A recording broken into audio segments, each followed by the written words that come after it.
Hello everyone, welcome to the CuberCast Podcast, where we talk about what's happening in cubing. I'm Carter Cubes on Twitch and YouTube. I'm Cameron. I don't have a YouTube channel, but yeah, I'm just here. I'm Humble Cuber on Twitch and YouTube. And I'm Carter on Twitch and YouTube. Our first topic today is the decline of cubing YouTube. Now, recently in cubing YouTube, we've seen an uprise in spam uploads, short videos, and low-effort content. Today, we're going to be giving our opinions on that. On the topic of the decline of cubing YouTube, we have spam uploads. Spam uploads are essentially channels that upload many times a day and sometimes several times an hour. YouTube prefers these channels and they recommend them a lot more, giving these channels a lot more views and subscribers. So I feel like ever since YouTube started shorts, there's been like a lot more of them. Yeah, I think that the problem with these type of spam uploads is that they're kind of exploiting the system here. Me, Humble, and Carter, we spend hours on our videos and we get, normal views, and we're still very grateful for our audience. But let's just make up a name, XYZ Cuber. They just started their channel and they upload a lot in the day. They upload a couple times an hour, which is an insane amount. And YouTube recommends their videos more because of that. So they're getting more views and subscribers, and they keep exploiting the system like this, consistently uploading many times a day. So I think another main problem with this is that I feel like these channels are encouraging their fan bases to do other stuff. That's what I think was mainly happening with the please craze. I think they were encouraging their fans to do other stuff. And not only do they do that, but they also encourage other creators just to show them that this is right. You're supposed to make this type of content.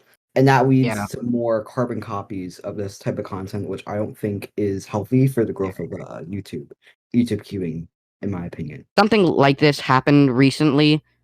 YouTubers published a face reveal of another YouTuber on the platform. The YouTuber whose face was revealed sent his fans to attack this person, despite the fact that the YouTuber that attacked the other YouTuber had already revealed his face. I think this is extremely hypocritical. Instead of actually talking to the person that posted that video and having like a civilized discussion, like, please take it down, I don't want this on YouTube, sending your fans to berate and spam his comment section is an incredibly immature thing to do, in my opinion. Yeah, I feel like if in a way both sides were sort of to blame, but I feel like the side where the YouTuber's face got revealed, his side, I think that the problem was that he like what you said before, he treated it not in a way that was right. Like I said before, you could have just said, just take it down, please, and then it would all be fine. Like in DM, for example, but not like inundating his comment section. Yeah, just like don't spam people with your comment section. That's like just wrong in my opinion. But the kind of sad thing about these spammy uploads is that I don't really see it ending anytime in the foreseeable future. People go onto YouTube to watch these channels that do this, and they think, oh, I should do this too. This channel's absolutely blowing up.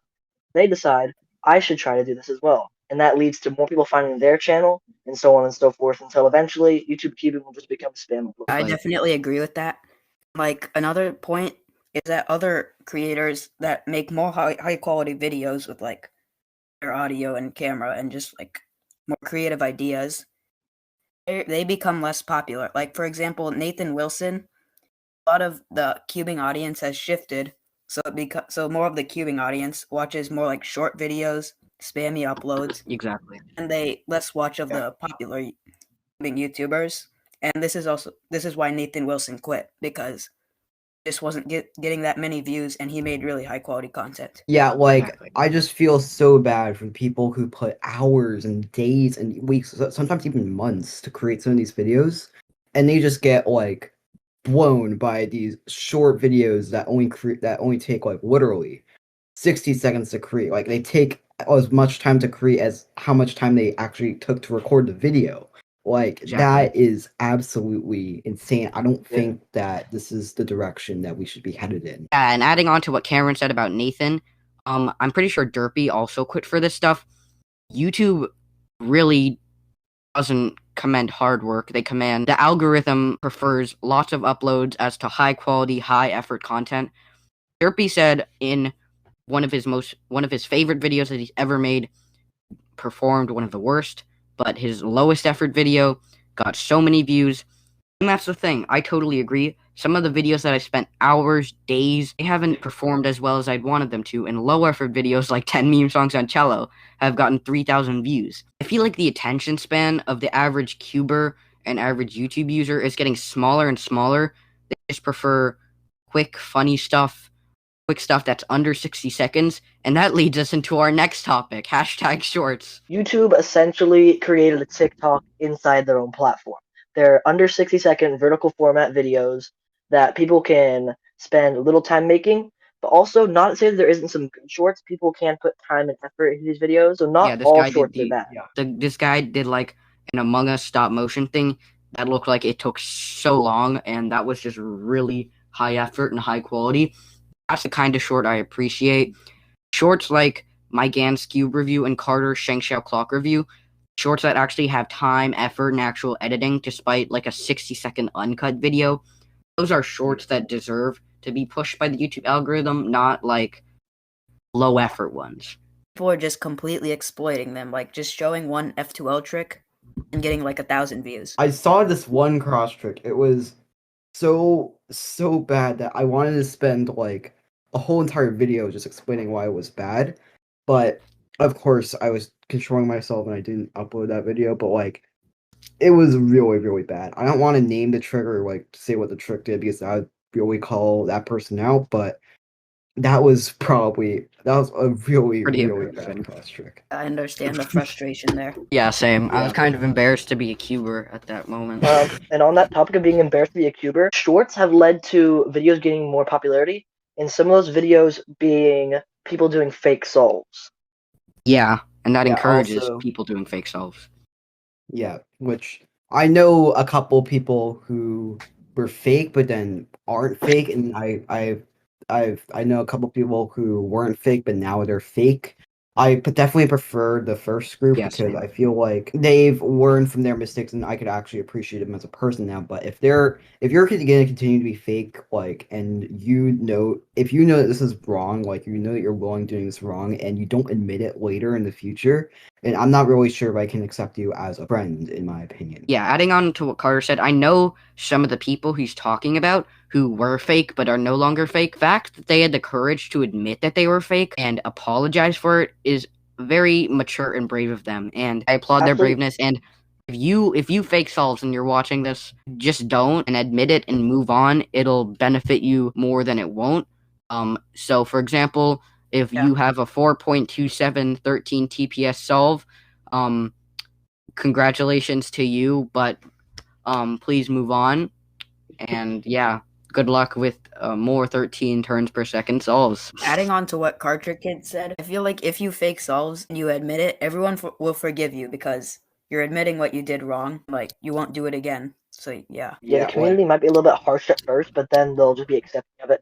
Like, if you say that you did it, that you were faking solves and stuff, they might be mad in the beginning and stuff, but it's worth it in the long run because then you'll rebuild your career. Like, I know that if I fake solve, like, I feel like that it's so much courage to admit that because you're basically almost ruining your career just to be fake, and then now you have to admit it. That could really damage your career. But if you do that, that's totally the right thing to do because then people will move on from that. They'll forgive you for that, and they'll recognize that your career like isn't all bad. They'll just like they're just like I think. I'm not really sure where I'm going with this, but I feel like that if you're admitting to being fake, then going back to my previous point, then I can respect you as a person now. I can't respect that's you more... if you're being fake, you know it's wrong, and you never apologize for it. Admitting you're wrong, to me, is more impressive than solving a Rubik's Cube in 4 seconds.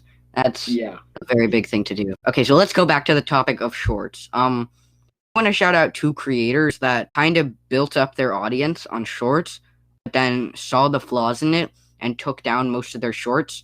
One of them's actually in this call, and the other one isn't. Shout out to Humble Cuber and Martian Cubing. They both grew a pretty big audience with shorts, but then they saw the flaws like we have, and then they took down their shorts. Same with Carter. He took down his shorts. Well, I knew that my shorts. Well, you took down your low effort shorts. You took down your low effort shorts. The Sheng Xiao. I took down my low effort shorts. Like. Yeah. And they didn't really gain even a lot of views anyways. The reason why shorts can be so damaging to a channel is what I found, is it actually can hurt some of your analytics. When you're really thinking about it, you're not gaining an actual audience. You're getting people who watched maybe one of your videos that they randomly got inside their short shelf, hit that subscribe button, never came back to your channel again. What I found is that they really never come back. So I was having maybe about 200 or so subscribers, only about 25 views per video, and then I ended up switching over to regular content, and I actually saw a big boost in my active audience, and now I'm getting a lot more views per video than I did with shorts. Yeah. I agree. Like shorts, I feel like the more shorts you watch, you're just getting more and more used to videos under 60 seconds, that your attention span it's a lot shorter. So you don't watch as much of the video as you used to. And like doing more shorts won't like make your audience have good retention because they're just watching Exactly. shorts. Yeah, It's not only you're hurting your hurt. channel, it's hurting your brain. I think here's the thing. I feel like that if you look at a community that of someone who builds up shorts, their community is either very non-existent or very inactive. If you Or look at very a young. community that like Cartridge Kids or mine or Humbles, our communities are a really good community. We actually have meaning. We're active, and even if we're a lot smaller than the subscriber count of other shorts channels, then we have still a very active community. I'm thankful for my fans, and I feel Yeah, like same. that I really appreciate them so much, and I think that I would like two really appreciative fans than 100 subscribers who never talk to me. Not all about the Um, views and subscribers. Those are just numbers. It's about actually building an audience and having a community surrounding the channel. That's what's really important. I think like 10 active subscribers is better than having 1,000 inactive subscribers, in my opinion. Finally, in our opinion, the last form of the decline of cubing YouTube is please videos. Probably all know what we're talking about. It's where Yeah. one person uploads a video of an algorithm they've done, and another person has a supposedly better or objectively optimal algorithm, and they do insert name here, please, with their objectively optimal algorithm. And in my opinion, it made the cubing community a lot more toxic. Yeah, And definitely. I will admit I I agree. have created a couple of please videos. those were Same jokes, here. right? Very, And on I'm yourself. not very happy about them, and I think I should really take them down. But I feel like I think that this one person who started it all, they stopped making please videos, which is good. Because they were Well, caught the because they were sad getting thing is, punished for it. they They only almost lost their channel stopped for making it. videos is because of all the copyright claims using other people's clips. The sad thing is, what I think is if they didn't get those copyright claims, they would probably would still be doing them. still doing those to the day. Yeah, they'd still be doing them Mhm. probably. Yeah, and I feel like the problem with all this is that this person, I don't think he did it.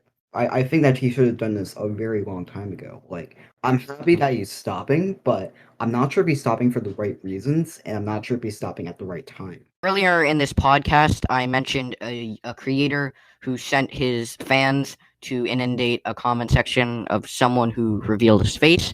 And this is just adding on to the point that they're not going to stop unless they're reprimanded. So someone in the comments say, no hate, but I think you should stop doing the please videos. And then the creator replied, yes, I'll please someone like this person and this person because they won't strike me, but I won't please this person and this person because they won't strike me. But they're entirely missing the point. You're doing it, you're saying, oh, this alg is trash, you're bad, you're just bad. You're missing the point that it's not because you're going to get punished. It's just you're making the community look, we solve plastic toys. Why does it have to be so toxic? We solve colorful plastic toys in our room in 10 seconds, under 10 seconds. Why does it really matter what algorithms you use? Nothing is objectively optimal. I'm just kind of going off on a tangent here, but there is no such thing as objectively optimal. Different algs work for different people. I Yeah, totally so- agree with like, that. I totally hang on. agree with that. Please videos. You just like add a bunch. Make the community toxic, and like the cubing community is not known for being toxic. Like we're supposed to be nice Exactly. and stuff. Yeah, we're supposed to be Yeah, friendly. The and last accepting. time we were supposed to be toxic is when me, myself, and Pi made a response to a joke video by Oscar Van Deventer, and that's when people got into a lot of fight. That was 10 years ago. This is 2021. We're not supposed to be toxic. Yeah, I mean, I feel like that the Cuban community is kind of in sort of a wreck, if you will. Like, I feel like these creators, I know that they're trying to create videos, but they're not doing it, I don't think, the right way that benefits everybody in this situation. And yeah, I don't really think that these creators are really doing the best thing that they should. I'm not really dictating them, but I feel like that they can be a lot better in the content that they create and how they approach certain situations. That pretty much concludes it for our first episode of the CuberCast Podcast. Make sure to like and subscribe for more episodes. We have some more exciting news and episodes coming your way. Yeah, we hope you enjoyed. Make sure to check out all of our channels. There will be a link in the description. Thank you guys for listening. See you guys next time.